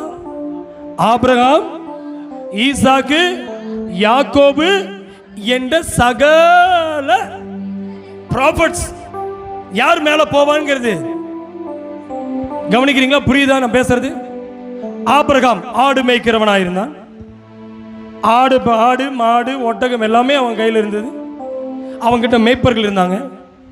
ஈசாக்கு விதை விதைக்கிறவனாயிருந்தான். யாக்கோபு ஒரு மெய்ப்பனா இருந்தான். நல்லா கவனிங்க, நல்லா கவனிங்க. இந்த பூமியில ஆபிரகாம் தேவனோடு விசுவாசம் உள்ளவனாயிருந்தான். தேவனுடைய ராஜ்யத்துக்கு போயிட்டான். ஈசாக்கு தேவனை விசுவாசித்தான். எங்க போயிட்டாங்க? தேவனுடைய ராஜ்யத்தில் போயிட்டான். மூணாவது யாக்கோபு, நீர் என்னை ஆசீர்வதித்தால் ஒழிய அப்படின்னு சொன்ன இடத்துல ஆண்டவன் அந்த ஆசீர்வாதத்தை அவன் பொண்ணும் பொருளுமா கொடுக்கல, அவன் பிள்ளைகளை கோத்திர பிதாக்களாய் மாற்றி விட்டார். நல்லா கவனிங்க.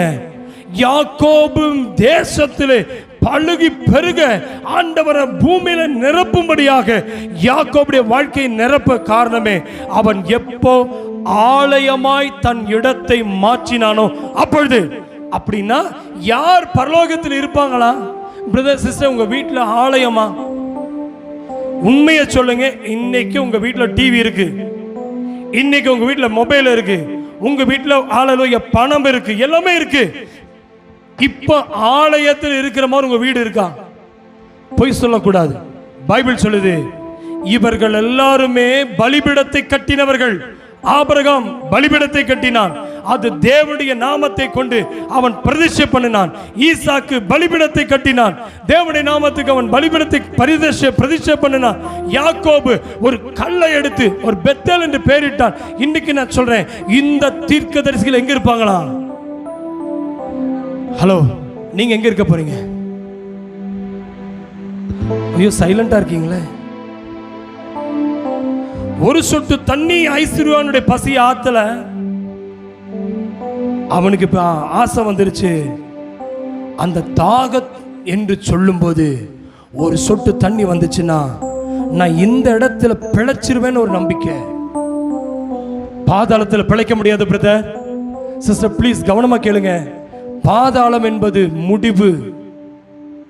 அதனாலதான் சபையை பாதாளம் மேற்கொள்ளாதுன்னு சொல்லிட்டாரு. என பாதாளத்தில் சொட்டு தண்ணிக்காய் காத்திருந்தவன் சபைக்குள்ளே தேவன் ஒரு ஜீவ தண்ணீரை ஆண்டவர் பருகுவதற்கு ஆவியானவர் நம்மத்தில் உள்ளாவை கொண்டிருக்கிறார். எத்தனை பேர் ரெடியா இருக்கீங்க? இன்னைக்கு சொல்றாரு, உங்களை நான் அறியேன். நீங்க எங்க இருப்பீங்களா? உங்களுக்கு அழுகையும் பற்கடிப்பும் உண்டாகும். அல்லேலூயா.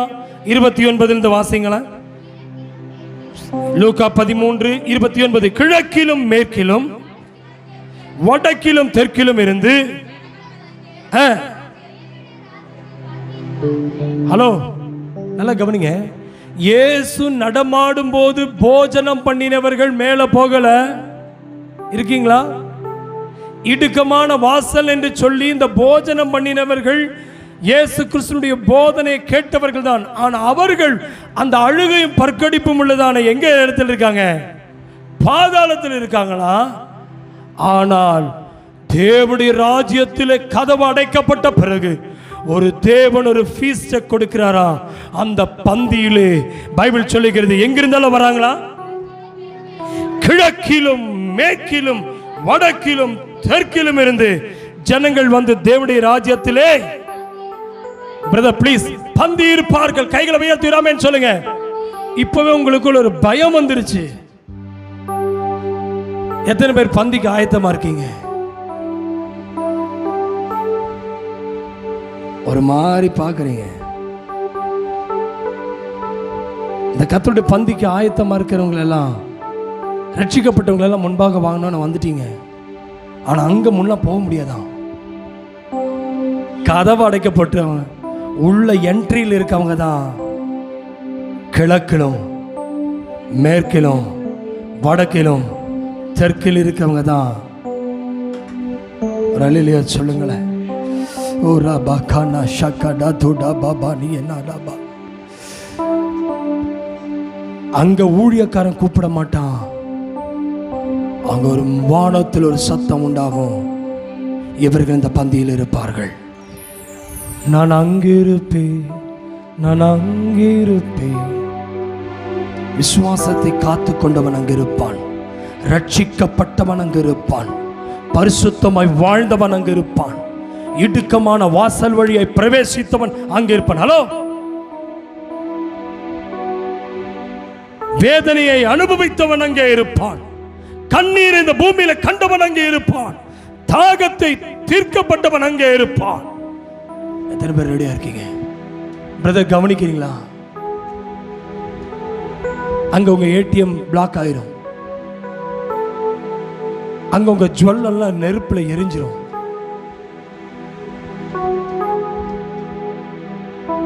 நீங்க போட்டிருக்கிற ஜுவல் அங்க போகும் நினைக்கிறீங்க. அக்கினி பரிசோதிக்கும் போது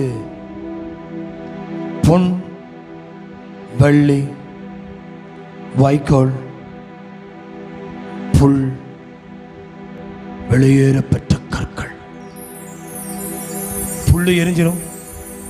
இங்க பூமியில் பொண்ணு எரிஞ்சிரும், வைக்கோல் எரிஞ்சிரும், வெள்ளி எரிஞ்சிரும். இதெல்லாம் உருகிரும். கல் உருகாதான். அந்த கல் தான் ஜீவன் உரிய கற்கள், கிறிஸ்து என்கிற கல். அந்த கல்லின் மேல் தான் பேதுருவை கட்டினார்.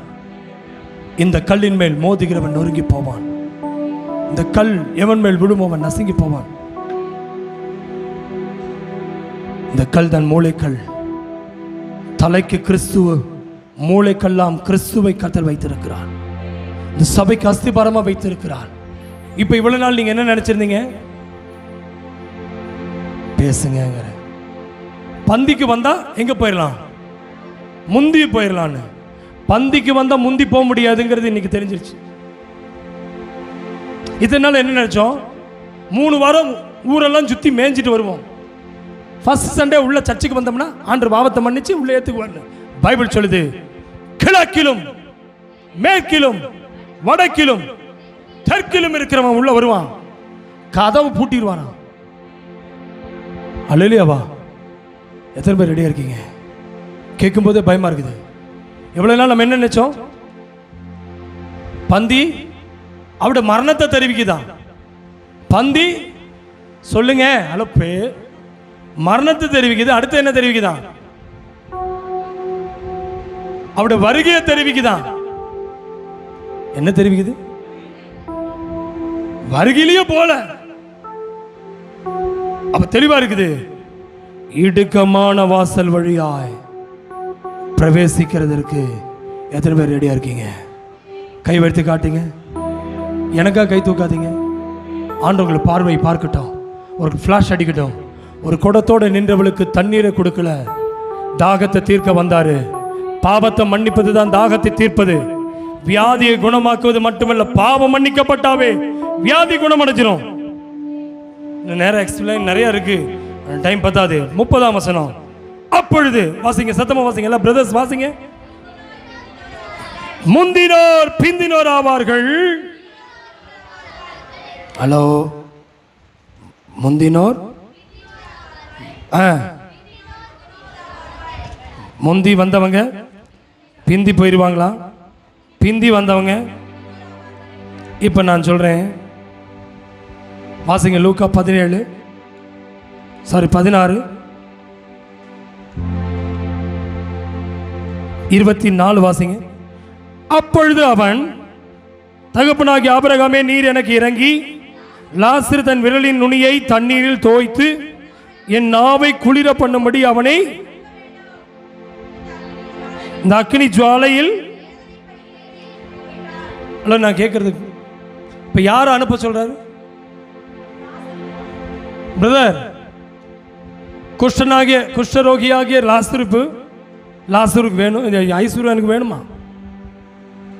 இப்ப எங்க இருக்கிறானா? என்ன பண்ணிட்டு இருக்கானா? வேதனைப்பட்டு இருக்கிறானா? சார், லாசரு ஒரு நாள் வாசல் இருந்தவனை இவன் வரவேற்கல. இப்போ இவன் லாசரு யாரு கூட இருக்காரு? ஆண்டோட மடியில் இருக்கும் பொழுது இப்ப அவன் வரவேற்கிறான். ஐயா, அவனை அனுப்பிவிடுங்க.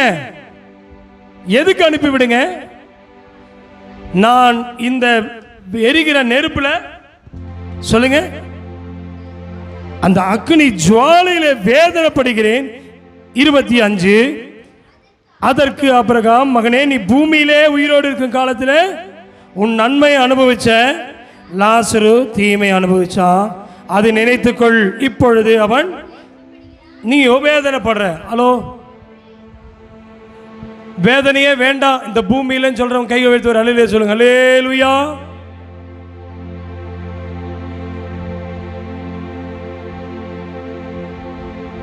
சரீர வேதனையை கண்டு, மனவேதனையை கண்டு, பொருளாதார வேதனையை கண்டு அஞ்சிக் கொண்டிருக்கிற தேவ பிள்ளையே, வராதவர்களை குறித்து நான் நினைக்கல, வந்தவர்களுக்கு தேவன் சொல்லுகிறார், நீ வேதனையோடு உள்ள வந்திருக்கிற, அநேக நாட்கள் உன் சரீரம் வேதனை நிமித்தமாய் உன் உள்ளம் உடைந்திருக்கிறது. நீ நினைக்கப்படுகிற ஒரு நாள் வரப்போகிறது. கைகளை தட்டி தேவனை கண்டு செலுத்தியிருக்க வேண்டாமா? கைகளை தட்டி தேவனை மகிமைப்படுத்தியிருக்க வேண்டாமா? ஐயா, என் குடும்பம் என்னை வேதனைப்படுத்துகிறது, என் பிள்ளைகளால் நான் வேதனைப்படுகிறேன், என் புருஷனால் நான் வேதனைப்படுகிறேன், என் மனைவியினால் நான் வேதனைப்படுகிறேன், என் ஜனத்தால் நான் வேதனைப்படுகிறேன். பரவாயில்ல, ஒரு நாள் அது நினைக்கப்படும்.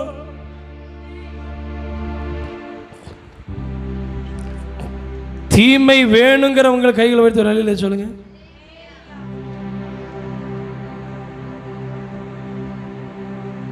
எதுக்கு எல்லாத்துக்கும் அலையிலே சொல்லிட்டீங்க? உட்காந்து யோசிச்சிங்கன்னா புரியும். சின்ன கால் வலிக்கே நம்மளால தாங்க முடியல. எவன் ஜூனியை வச்சானோ, எவன் ஜெய்வனை வச்சானோ. நான் ஒன்று சொல்கிறேன், ஆபிரகாமுக்கு மொத்தம் ஜூனியன் தான் வச்சான். சாரி, லாசருவுக்கு மொத்தம் ஜூனியன் தான் வச்சான். உடல் முழுவது பருக்கள். அவனுக்கு ஜெபிக்கிறதுக்கு ஆட்கள் இல்லை, அவனை தேற்றுவதற்கு மனைவி கிடையாது, கூட அன்பாய் பேசுவதற்கு பிள்ளைகள் கிடையாது, பணம் அவனுக்கு ட்ரீட்மெண்ட் பண்றதுக்கு பணம் கிடையாது. இன்னைக்கு ஆவியான பேசுறாரு. ஹலோ, தனிமை அவனை வாட்டுகிறது. அவன் ஒரு வேளை அங்கலாய்த்து சொல்லி இருக்கலாம், ஐயோ ஆண்டவரே,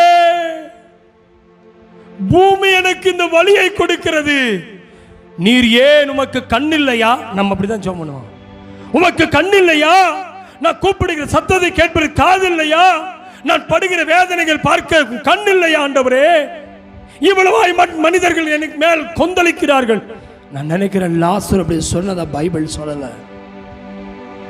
ப்ளீஸ் கவனிங்க. யோபை குறித்து தான் அதிகமாக நம்ம ஹைலைட் பண்ணி பார்க்கிறோம். யோபுக்கு அத்தனை சொத்து இருந்தது, சுகங்கள் இருந்தது. அவனுடைய பருக்கள் தான் அவனுடைய வாயிலே. அவன் பாவம் செய்யவில்லை, உதடுகளால் தேவனை மறுதலிக்கவும் இல்லை நாம் பார்க்கிறோம். ஆனால் லாசரு மறுதலிச்ச மாதிரி பைபிளில் பார்க்க முடியாது. பரலோகத்தில் தேவனே சாட்சி கொடுக்கிறாரு. அவன் வேதனைப்பட்டான், அவன் தீமை அடைஞ்சான், நன்மை அவன் அனுபவிக்கல. இன்னைக்கு பரலோகம் உங்களை குறித்து என்ன சாட்சி கொடுக்குது? அப்போ ஒண்ணு புரியுது, என் வாழ்க்கையில் வருகிற தீமை எல்லாம் என் தேவனுக்கு தெரியும். அவை நன்மை இந்த பூமியில் அல்ல, பரலோகத்தில் ஒரு நன்மையை நான் பார்க்க போகிறேன். ஓ ரபாலா ரிகானா பஷகனா துடபாடா. ஓ ஹல்லேலூயா. பொருள் ஒருவேளை வேதனை கொண்டு வரலாம், ஆனா முந்தி வந்த விசுவாசத்தில் நீ பிந்தி போயிட்டியே. ரட்சிக்கப்பட்ட நீ, முந்தி வந்த நீ உன் வீட்டை விட்டு பிந்தி நிக்கிறியே. ஜெபிக்க முந்தி நிக்க வேண்டிய நீ பிந்தி நிக்கிறியே. ஆராதிக்க வேண்டிய முந்தி நிக்க வேண்டிய நீ பிந்தி நிக்கிறியே. தேவனை தேட வேண்டிய முந்தி நிக்க வேண்டிய நீ பிந்தி நிக்கிறியே. ஹலோ பிரதர், வாசல் பூட்டப்படும். திரும்பியும் சொல்றேன், அந்த யோவான் 6:63 தான். ஆவிதான் உயிர்ப்பிக்குமா? தேவனுடைய ஆவியை லாசருவை உயிர்ப்பிச்சதான். மாம்சம் ஒன்றுக்கு உதவாது. நான் உங்களுக்கு சொல்லுகிற வசனங்கள் ஜீவியா ஆமென் ஆவியாயும் ஜீவனாயும் இருக்கிறது. பிரதர், உங்க டைரி எங்க? உங்க வசனங்கள் எங்க எழுதி வச்சிருக்கீங்க? நீங்க இப்போ இன்னைக்கு ஆவியான உங்களோட கேட்கிறாரு, நீ முந்தி இருந்த நீ பிந்தி நிக்கிற ஜபத்துல, முந்தி ஆண்டவருக்கு உபவாசம் பண்ண, இப்ப நீ எங்க இருக்கிற? தேவனுக்காய் வைராக்கியமா அவமானத்தையும் சகிச்ச, இப்ப நீ எங்க நிக்கிற? எத்தனை பேர் ஆயத்தமா இருக்கீங்க? கீழே அந்த வசனத்தை வாசிங்க. அதுவும் அல்லாமல் இவ்விடத்திலிருந்து உங்களிடத்தில் கடந்து போகும், அவ்விடத்திற்கு எங்களிடத்தில் கடந்து வரும் மனதுள்ளவர்களுக்கும் கூடாதபடிக்கு எங்களுக்கும் உங்களுக்கு நடுவே ஒரு பெரும் பிளப்பு உண்டாக்கப்பட்டு இருக்கிறது என்றான். 27ஆம் வசனம் எல்லாம் சேர்ந்து வாசிங்க. அப்பொழுது அவன், அப்படியானால் தகப்பனே, எனக்கு 5 பேர் சகோதரர் உண்டு, அவர்களும் வேதனையுள்ள இந்த இடத்துக்கு வராதபடிக்கு அவன் போய் அவர்களுக்கு சாட்சியாக அறிவிக்கும் பொருட்டு நீர் அவனை என் தகப்பன் வீட்டுக்கு அனுப்பும்படி உம்மை வேண்டிக் கொள்கிறேன் என்றான். ஆபிரகாம் அவனை நோக்கி, அவர்களுக்கு மோசேயும் தீர்க்கதரிசியும் உண்டு, அவர்களுக்கு அவர்கள் செவி கொடுக்கட்டும் என்றான். அதற்கு அவன், அப்படியல்ல தகப்பனாகிய ஆபிரகாமே, மரித்தோரிலிருந்து ஒருவன் அவர்களிடத்தில் போனால் மனம் திரும்புவார்கள் என்றான். அதற்கு அவன், அவர்கள் மோசேக்கும் தீர்க்கதரிசிகளுக்கும் செவி கொடாவிட்டால் மரித்தோரிலிருந்து ஒருவன் எழுந்து போனாலும் நம்ப மாட்டார்கள் என்று சொன்னான் என்றார். கைகளை வைத்து ராமன் சொல்லுங்க. எங்க வேதனை உள்ள இடத்துல யார் இப்ப கூப்பிட்டு யாரை பத்தி சொல்றான்? ப்ளீஸ் பேசுங்களேன். யாரை பத்தி இவன் கேட்கிறான்? பிரதர்ஸை பத்தி எங்க போய் நினைக்கிறான்? பாதாளத்தில் போனதுக்கு அப்புறம் நினைக்கிறான். தகப்பன் வீட்டை எங்க போய் நினைக்கிறான்? பாதாளத்தில். சார் ப்ளீஸ், உன் பிரதர்ஸ் எங்கே? உன் தகப்பன் வீட்டார் எங்கே? பாதாளத்தில் போய் நினைக்கிற டைம் இல்லை. இங்கே ஆண்டவர் மோசையும் தீர்க்கதரிசிகளை வச்சிருக்கிறார்னா, மரித்ததிலிருந்து உயிர் தெழுந்த ஒருத்தன் போனாலும் நம்ப மாட்டானா? பைபிள் சொல்லுகிறது, மரித்தொழிந்து எழுந்த ஒரு இயேசு ஒருவர் இருக்கிறாரு. அவர் யார் இன்னார் என்பதை அறிந்திருந்தால் நீயே உன் தாகத்துக்கு கேட்டிருப்பாய். எத்தனை பேர் ரெடியா இருக்கீங்க? ஆண்டவரே, நான் தாகத்துக்கு வேணும்னு கேட்டது மனுஷங்கிட்ட போய் கேட்டுட்டு இருந்தேன், இன்னைக்கு என்னை மன்னியும், என் குடும்பம் ரட்சிக்கப்படணும் ஆண்டவரே. முடிவுக்கு நேரம் வந்துட்டு இருக்கிறோம். கடைசி அருமையான தேவ பிள்ளையே, முந்தினோர் பிந்தினோர் ஆயும் பிந்தினோர் முந்தினோராய் ஆவார்கள் என்றார். பைபிள் வெளிச்சமாய் நமக்கு காண்பித்து கொடுக்கிறது. வாசித்து பாருங்க. அது லூக்கா 17ஆம் அதிகாரம் 30ஆம் வசனத்திலிருந்து வாசிங்க. மனுஷகுமாரன் வெளிப்படும் நாளிலே, மனுஷகுமாரன் லூக்கா 17, 30, 31. மனுஷகுமாரன் வெளிப்படும் நாளிலே அப்படியே நடக்கும். அந்த நாளிலே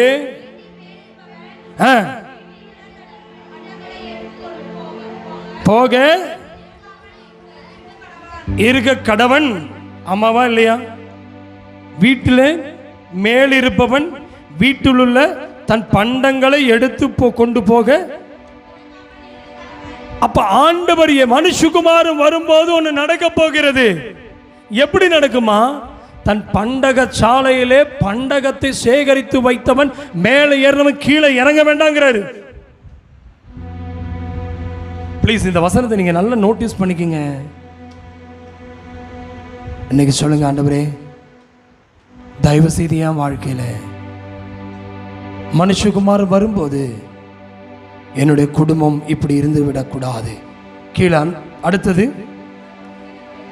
அப்படியே வயலில் இருக்கிறவன் பின்னிட்டு திரும்பாமலும் இருக்க கடவன். லோத்தின் மனைவியை நினைத்துக் கொள்ளுங்கள். எதுக்கு ஆண்டவர் லோத்தின் மனைவியை நினைவு கூற வச்சாரு? ப்ளீஸ் பேசுங்க. லோத்துனுடைய மனைவி என்ன தவறு செஞ்சா? திரும்பின என்ன தவறு? உப்பு தூண் ஆயிட்டா. என்ன தவறு அவ செஞ்சா? பாவம் செய்யலையே. ஆண்டோடைய வார்த்தை, நெருப்புல நான் அழிப்பேன்னு சொன்னாரு. நரகத்தை பார்க்காதேனாரு, பாவத்தை பாராதேனாரு, உலகத்தை திரும்பி பார்க்காதேனாரு, அசுத்தத்தை விட்டு வந்த பாவத்தை பார்க்காதேனாரு, நீ விட்டு வந்த வீட்டை பார்க்காதேனாரு, விட்டு வந்த குடும்பத்தில் இருக்கிற அசுத்தங்களை பார்க்காதேனாரு, ஆமென், விட்டு வந்த ஆமென் தீமைகளை பார்க்காதேனாரு.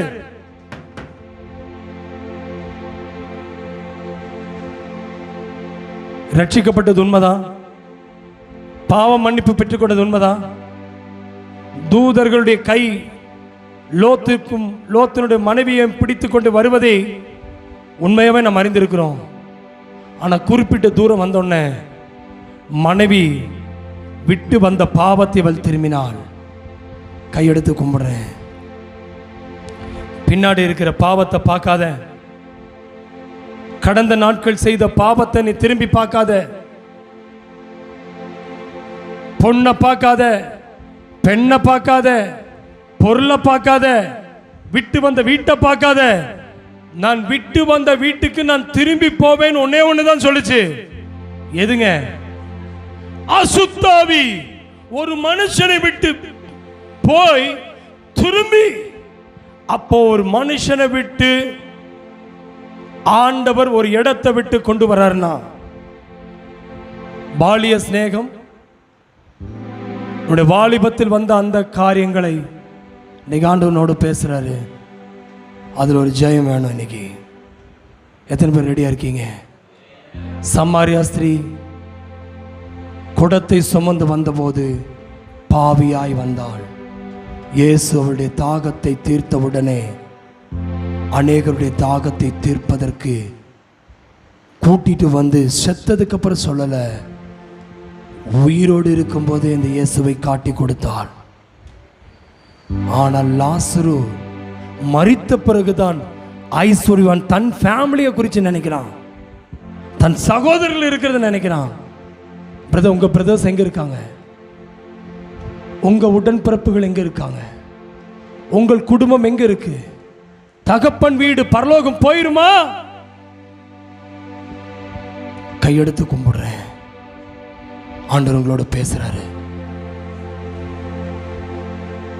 லோத்தனுடைய மனைவியை நினைத்துக் கொள்ளுங்கள்.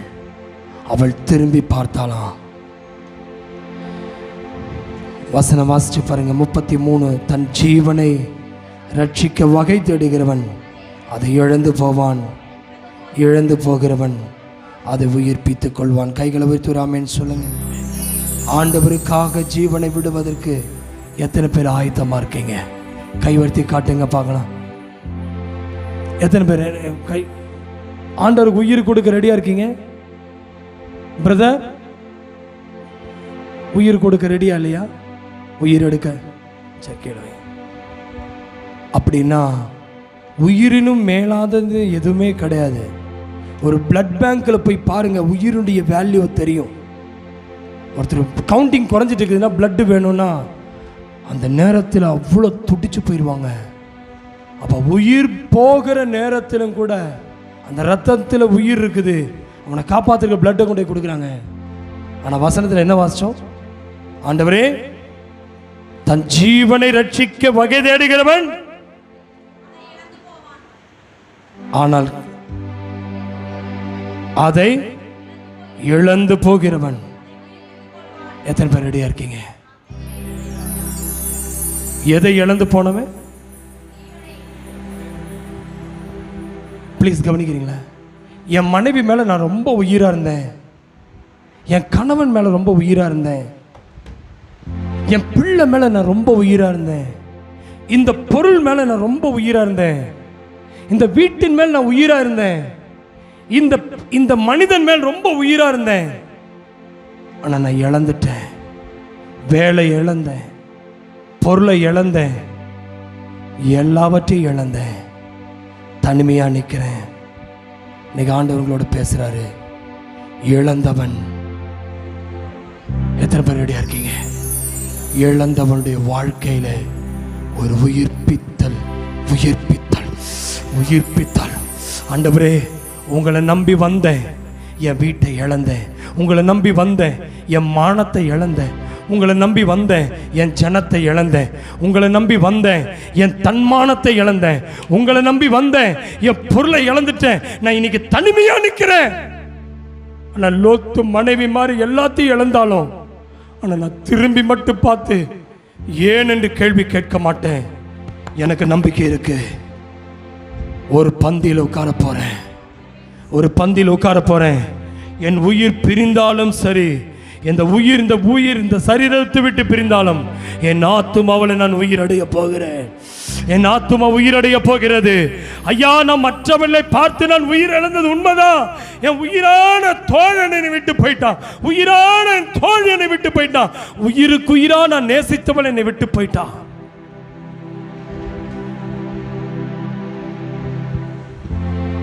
இந்த பாட்டில் எனக்கு ரொம்ப பிடிக்கும். இது எனக்கு இல்லைன்னு வைங்களேன், இது இல்லைன்னா நினைவிலேயே நான் செத்துருவேன். வாழ்ந்துட்டு இருப்பேன், நினைவு செத்துருவேன். இதை நினைக்கும் போதெல்லாம் இது கிடைக்கலையே. ஐயா, நான் பலமுறை டிஎன்பிஎஸ்சி எக்ஸாம் எழுதினேன், வேலை என்னை விட்டு போயிடுச்சு. பலமுறை நான் முயற்சி பண்ணேன், அந்த பொருள் கிடைப்பதற்கு விட்டு போயிடுச்சு. நான் எதிர்பார்த்த என்னுடைய பார்ட்னர் எனக்கு கிடைக்கல. எதிர்பார்த்த லைஃப் பார்ட்னர் எனக்கு அமையலை. எதிர்பார்த்த குடும்பம் எனக்கு அமையலை. நான் நினைச்ச வாழ்க்கை ஒன்று, நான் இருக்கிற வாழ்க்கை ஒன்று. இங்கே வந்திருக்கிற யாருக்கிட்டையும் ஆண்டவர் பேசுறாரு. ஒரு ஆமென் இல்லையா? இடுக்கமான வாசல், என்னால் உள்ள போக முடியல ஆண்டவரே. இதன் வழியா என்னால் டிராவல் பண்ண முடியல. என் இருதயம் உடையுது. மீண்டும் தவறு செய்ய எனக்கு பின்னாடி என்னை போக சொல்லுது. நீ போயிரு, இந்த இடத்தை விட்டு போன்னு சொல்லுது. ஆனா இந்த பொருள் இல்லாம என்னால் இருக்க முடியல. விட்ட பீடி, விட்ட தண்ணி, விட்ட சாராயம், விட்ட இச்சை, விட்ட அக்கிரமம் என்னை இழுக்குது ஆண்டவரே. நான் வேண்டான்னு சலாம் பண்ணது எல்லாமே நான் தனிமையா இருக்கும்போது என்னை மீண்டும் வா வா வான்னு என்னை கூப்பிடுது. இப்பதான் என் நண்பர்கள் என்னை கூப்பிடுறாங்க. உனக்குத்தான் யாரும் இல்லையே, ஹலோ, உனக்குத்தான் கேட்கறக்கு ஆள் இல்லையே. பின்னாடி இழுக்கிறாங்க. அல்லோன்லி இல்லாண்டவரே, எனக்கு ஒரு பந்தி பூமியில் அல்ல, இந்த கிறிஸ்துவின் பந்தியில் இருக்கிற நான். ஒரு வருகை வரப்போகுது. எங்க அப்பா வரப்போறாரு. என்னை பெற்ற அப்பா பூமி கடியில, என்னை சொன்ன நண்பர்கள் எனக்கு பூமி கடியில போயிட்டாங்க. வாக்குறுதி கொடுத்தவங்க என்னை விட்டு போயிட்டாங்க. வாக்கு பண்ணின தேவன் என் கூட இருக்கீங்க. நான் இனி தோல்வி அடைய மாட்டேன். எத்தனை பேர் நம்புறீங்க? உள்ளத்துல சொல்லுங்களேன் ப்ளீஸ். இன்னைக்கு ஆவியானவர் உங்களோட பேசுறாரு. இல்லாய்மை, தனிமை, வெறுமை, கசப்பு மீண்டும் அந்த பாவத்தை செய்ய என்னை தூண்டுகிறது. இன்னைக்கு ஆண்டவர்களோடு பேசுறாரு. ப்ளீஸ் உங்க இருதயத்தின் கதவை விட்டு கொடுங்க. கதவு திறந்திருக்கும்போது உள்ள வந்துருங்க. இந்த கதவை ஆண்டவர் பூட்டிட்டா அனுக்கிரக காலம் முடிஞ்சதுன்னா பைபிள் சொல்லுகிறது. வாசிங்க 34 வாசிங்க. அந்த ராத்திரியிலே ஒரே படுக்கையில் படுத்திருக்கிற 2 பேர்ல ஒருவன், நல்ல கவனிங்க, கூட இருக்கிற நபர் ஒருவர் எடுத்துக் கொள்ளப்படுவார், படுத்திருக்கிறவன் மற்றவன் கைவிடப்படுவான்.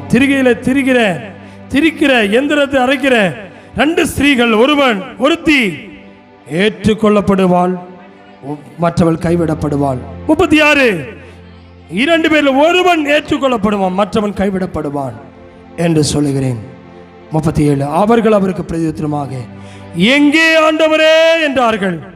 அதற்கு அவர், பிணம் எங்கேயோ அங்கே கழுகுகள் வந்து கூடும் என்றார்.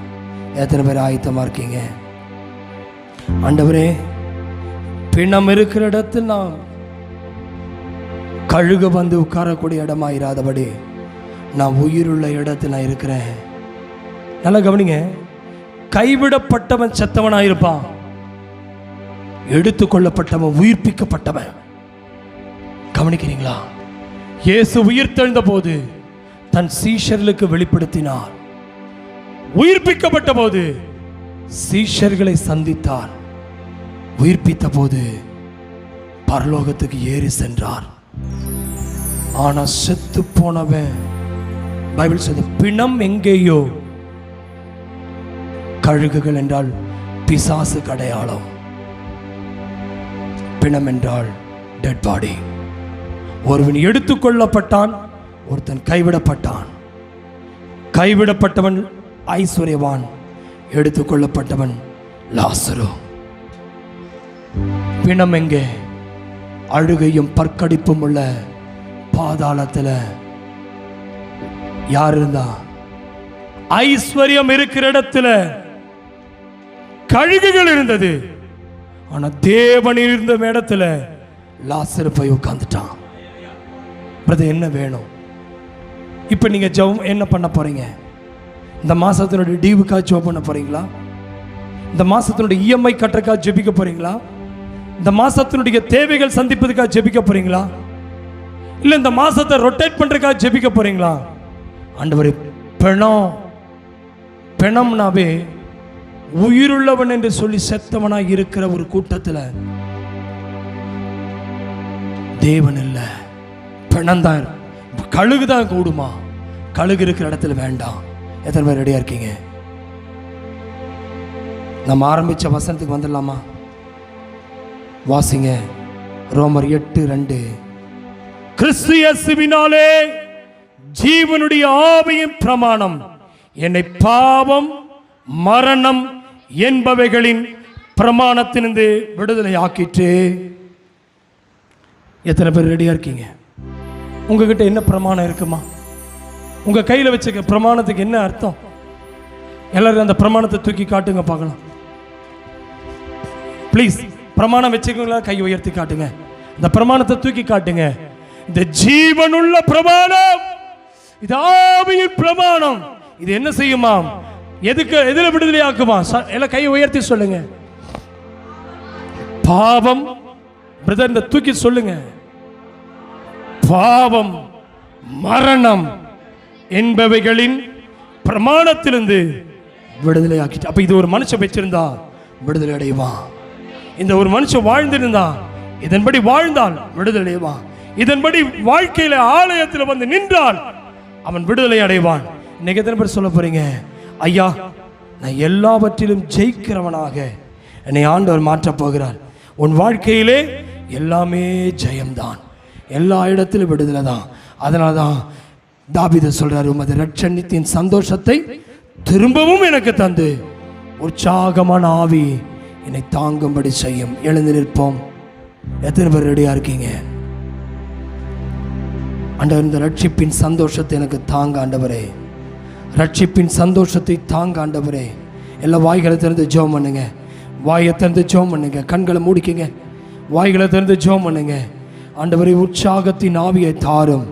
பாவ மரணம் என்ற பிரமாணத்திலிருந்து இந்த பிரமாணம், ஆவியின் பிரமாணம், கர்த்தருடைய பிரமாணம், இந்த சத்தியம் என்னை விடுதலை ஆக்கிற்று ஆண்டவரே. சொல்லுவீங்களா? எத்தனை பேர் சொல்ல போறீங்க? ஆண்டவர், எனக்கு விடுதலை வேண்டும், எனக்கு விடுதலை வேண்டும். ப்ளீஸ் சொல்லுங்களேன், எனக்கு விடுதலை வேண்டும், எனக்கு விடுதலை வேண்டும். அமைதியாக இருக்கிறீங்கன்னா நீங்கள் பாவத்தில் கட்டப்பட்டிருக்கீங்கன்னு அர்த்தம். விடுதலைக்காக நீங்கள் இப்படி கை கட்டி நிற்காதீங்க. பிசாசு கட்டிருமா? கதவு பூட்டப்பட்டுருச்சுன்னா அப்புறம் நீங்க ஆமேன், ஆண்டவர் சொன்னாரு, ஆமேன், சகப்பனையும் சகோதரனையும் நினைச்சது பாதாளத்தில் போய் இல்ல இல்ல இல்ல. சமாரியா நாட்டு ஸ்திரீயை தாகத்துக்கு தா என்று கேட்டவளை அவன் கேட்டவர் அறிந்தார். ஆமேன், கேட்டவர் அறிந்தால் கேட்டவள் அறிந்து கொள்ளவில்லை. ஆனா கேட்டவர் அவளுடைய தாகத்தை அறிந்து கொண்டார். இப்பொழுது அவளை மன்னித்தார். இன்றைக்கு இந்த பாவ பிரமாணத்தை மன்னிக்கிற இயேசுவின் பிரமாணம், இந்த ஆவியின் பிரமாணம் உன் மத்தியில் வந்திருக்கிறது. கைகளை தட்டி வாங்கிக்க. அப்பா ஆமே ரட்சிப்பின் சந்தோஷத்தை, ரட்சண்யத்தை, சந்தோஷத்தை எனக்கு திரும்ப தாங்க. உற்சாகமான ஆவியை தாங்க, என்னை தாங்கட்டும். கைகளை தட்டி அந்த ஆவியை பெற்றுக்கள், பெற்றுக்கள், பெற்றுக்கள். இட்டுக்கமான வாசல் தான், என்னால எழும்பி வர முடியல. ஆமே ஆமே, நான் எடுத்துக்கொள்ளப்படுவதற்கு என்னை ஒப்பு கொடுக்கிறேன் ஆண்டவரே. கத்த பேசின வார்த்தை கைகளை விடுத்து கத்தரை ஸ்தோத்திரம் பண்ணலாமா? ஸ்தோத்திரம், ஸ்தோத்திரம், ஸ்தோத்திரம். மகா இரக்கமும் பரிசுத்தமும் கிருபைந்த நல்ல பிதாவே, ஆமென். உன் வாழ்க்கையில் இருக்கிற எல்லாமே ஜெயம்தான் எங்களோடு பேசினீர் ஆண்டவரே. உண்மையாகவே இந்த நாளில் எங்கள் வாழ்க்கையில் நாங்கள் பாவத்தை ஜெயிக்க முடியாமல் இருந்தது ஆண்டவரே. ஆமென். அசுத்தத்தை ஜெயிக்க முடியாமல் இருந்தது. ஆனால் ஒன்றை நாங்கள் விளங்கி கொண்டோம், இந்த ஆவியின் பிரமாணம் எங்களுடைய தாகத்தை தீர்க்கும். லாசருடைய ஆமென் தாகத்தை தீர்ப்பதற்கு பரலோகத்தில் அவன் எடுத்துக்கொள்ளப்பட்டான். நாங்களும் உம்முடைய ராஜ்யத்துக்கு வருவதற்கு, இந்த ஜீவ தண்ணீருள்ள இடத்திற்கு வருவதற்கு, எங்களுடைய தாகத்தை தீர்ப்பதற்கு உற்சாகமான ஆவினால் நிரப்பும், சந்தோஷத்தின் ஆவினால் நிரப்பும். திரும்பவும் ரட்சண்யத்தின் சந்தோஷத்தை தாரும். நாங்கள் பெற்றுக்கொண்ட ரட்சிப்பை இழந்துடக்கூடாது ஆண்டவரே. எங்களை அதை தாங்கும்படி செய்யும். துதிக நமக்கு ஒருவருக்கு செலுத்துகிறோம். மீட்பு ரட்சகரமாக இயேசு கிறிஸ்துவின் நாமத்தில் ஜெபம் கேளு நல்ல பிதாவே. அல்லேலூயா, அல்லேலூயா, அல்லேலூயா. கர்த்தர் உங்களை ஆசீர்வதிப்பாராக.